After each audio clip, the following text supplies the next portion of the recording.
Hi friends, எல்லாருக்கும் happy new year. இன்னைக்கு மத்தியானம் லஞ்சுக்கு எங்க வீட்ல நியூ இயர் ஸ்பெஷலா தேங்காய் பால் சாதமும் மட்டன் கிரேவியும் செய்ய போறேன். அதுக்கு நான் முதல்ல மட்டனை ஒரு 1/2 கிலோ வேக வச்சிட்டேன். இல்ல தக்காளி மட்டும் சேர்த்து வேக வச்சிருக்கேன். ஃபர்ஸ்ட் கிரேவியை தாளிச்சிருவோம். கிரேவிக்கு வேற ஒண்ணும் போட மாட்டேன்.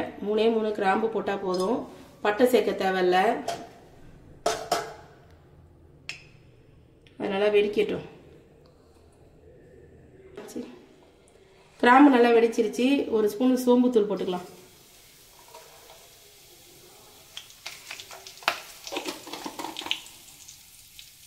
கல்பாசி பூ 1.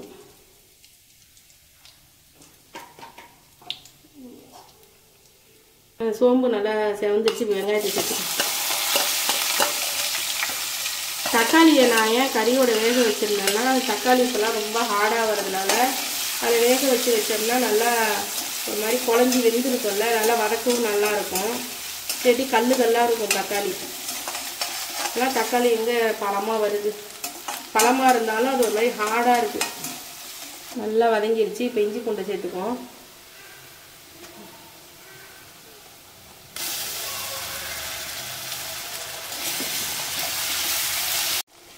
இஞ்சி பூண்டு நல்லா வதங்கிடுச்சு. இப்போ இந்த தக்காளியை சேர்த்துக்குவோம். தக்காளியை மட்டும் எடுத்து அதில் சேர்த்துக்குவோம்.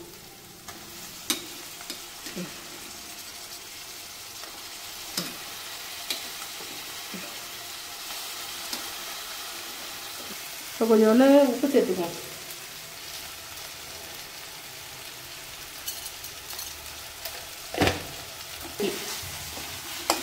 பார்த்தீங்களா? கொஞ்ச நேரத்தில் எப்படி நல்லா பேஸ்ட் ஆகிடுச்சு பார்த்தீங்களா? இதுக்கு தான் நான் கறியோட வேக வச்சுக்கிறது. அப்போ தான் கிரேவி நல்லா திக்காக நல்லா இருக்கும். இது நல்லா வதங்கட்டும். இது போட்டுக்குவோம். கருவேப்பிலை கொத்தமல்லி போட்டுக்குவோம். கருவேப்பிலையே எப்போதுமே கிள்ளி போடுங்க. அப்போ தான் வாசனையாக இருக்கும். எதில் போட்டாலுமே தாளிக்கும் போது கருவேப்பிலையே கிள்ளி போடுங்க. இந்த கிரேவிக்கு தேவையான மஞ்சள் தூள் போட்டுக்குவோம். இப்போ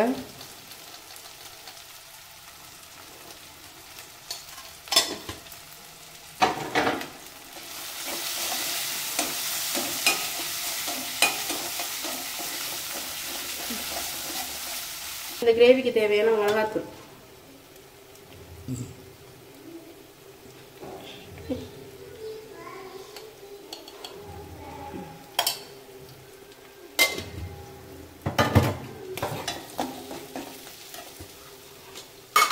கொத்தமல்லி தூள்.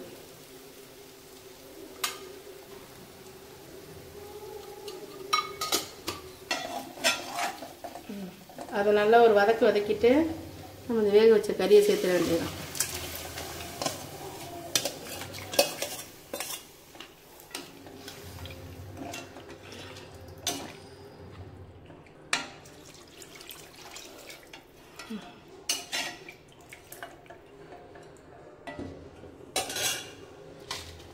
இப்போ இந்த கிரேவிக்கு தேவையான உப்பு ஏற்கனவே வதக்கிறதுக்கு கொஞ்சம் உப்பு போட்டுட்டோம். இப்போ கொஞ்சம் உப்பு சேர்த்துக்குவோம்.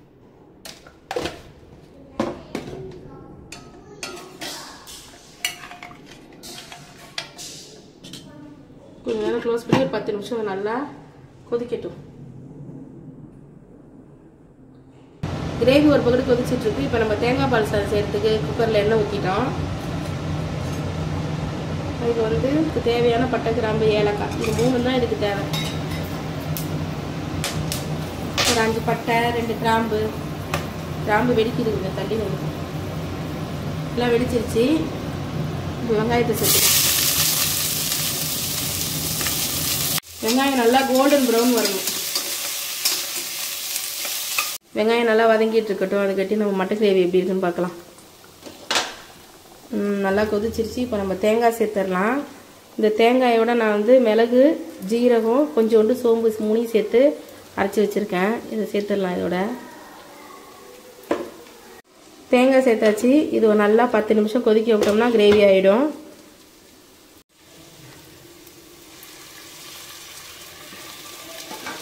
இஞ்சி பூண்டு சேர்த்துட்டேன். அதோட பச்சை ஸ்மெல் வர போகிற வரைக்கும் நல்லா வதக்கிக்கணும். இது ரொம்ப சிம்பிளாக செஞ்சிடலாம். டக்குன்னு செஞ்சிடலாம்.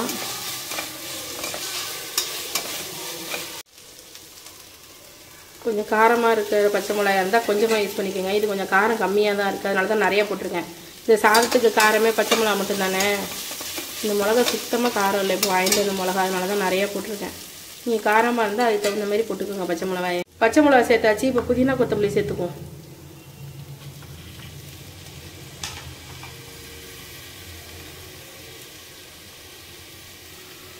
இந்த சாதம் எல்லா கிரேவிக்கும் செட் ஆகும். வெஜிடேரியனில் பன்னீர் கிரேவி, மஷ்ரூம் கிரேவி அந்த மாதிரி கூட செஞ்சு நீங்கள் சாப்பிட்லாம்.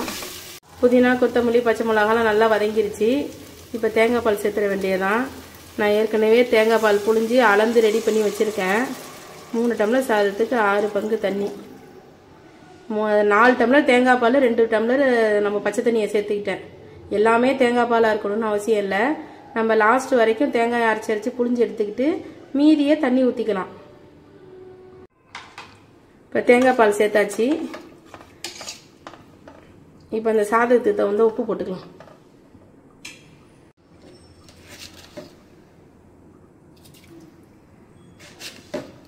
உப்பு டேஸ்ட் பண்ணிட்டு கூட அப்புறம் போட்டுக்கலாம். ஸ்டார்டிங்கே நிறைய போட்டுறக்கூடாது.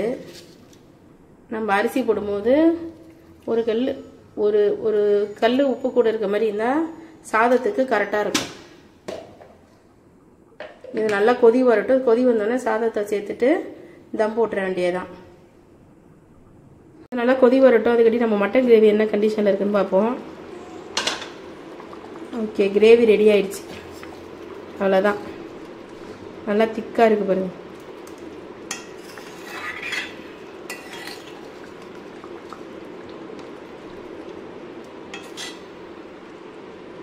நல்லா திக்காக ரெடி ஆயிடுச்சு. அவ்வளோதான். இதை ஆஃப் பண்ணிடலாம்.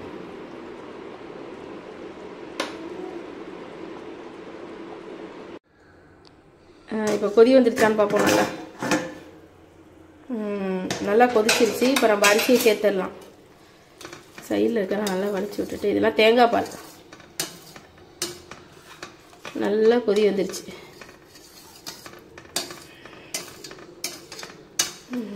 இப்போ நம்ம அரிசியை சேர்த்துருவோம்.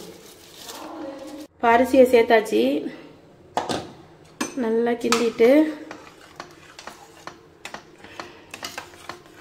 இந்த ஸ்டேஜில் நம்ம உப்பு செக் பண்ணலாம். செக் பண்ணிவிட்டு நம்ம தம் போட வேண்டியதான். கொஞ்சம் நேரம் கொதிக்கிட்டு, கொதி வந்தோடனே நல்லா ஒரு மாதிரி திக்காக வந்தோடனே நம்ம தம் போட்ட வேண்டியதான். நான் காட்டுறேன். அந்த ஸ்டேஜில் நம்ம தம் போட்டோம்னா சாதம் ரெடி. சாதம் போட்டு ஒரு 3 நிமிஷத்துக்கு இப்படி நல்லா திக்காயிருச்சு பாருங்கள். இப்போ நம்ம தம் போட்டுற வேண்டியதான்.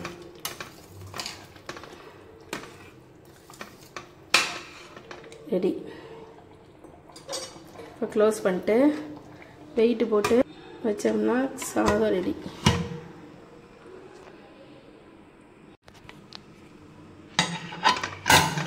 வெயிட்டு போட்டு நல்லா ஒரு 20 நிமிஷம் வச்சிரும் சிம்மில். அவ்வளோதான். இப்போ 20 நிமிஷம் கழிச்சு நிப்பாட்டி ஒரு 10 நிமிஷம் ஆயிடுச்சு. ஓப்பன் பண்ணி பார்ப்போம்.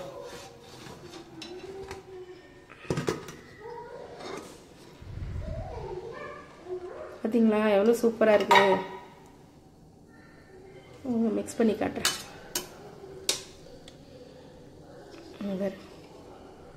சாதம் எவ்வளோ உதிராக நல்லா பூக்கவும் வெந்து நல்லா இருக்கும். நல்லா மிக்ஸ் பண்ணி காட்டுறேன். அவ்வளோதான். சாப்பிட வேண்டியதுதான். பசங்க சாப்பிட போகிறாங்க. சாப்பிட்டுட்டு உங்களுக்கு டேஸ்ட் எப்படி இருக்குன்னு சொல்லிட்டோம். சீக்கிரம் சாப்பிடுங்க 2 பேரும். சாப்பிட்டு சொல்லுங்கள். கிரேவியை கொஞ்சம் தள்ளி வச்சுக்கோ. உனக்கு வேணாண்ணா கொஞ்சமாக வச்சுக்கோ. முதல் சாதத்தை சாப்பிட்டு எப்படி இருக்குன்னு சொல்லு. சுடுதான். ஆறட்டேரு. நல்லாக்கா? அது ஈரல். சாதத்தை வச்சுட்டு நீனு சொல்லு. அண்ணன் சொல்லிட்டான் நல்லா இருக்குன்னு. நீனு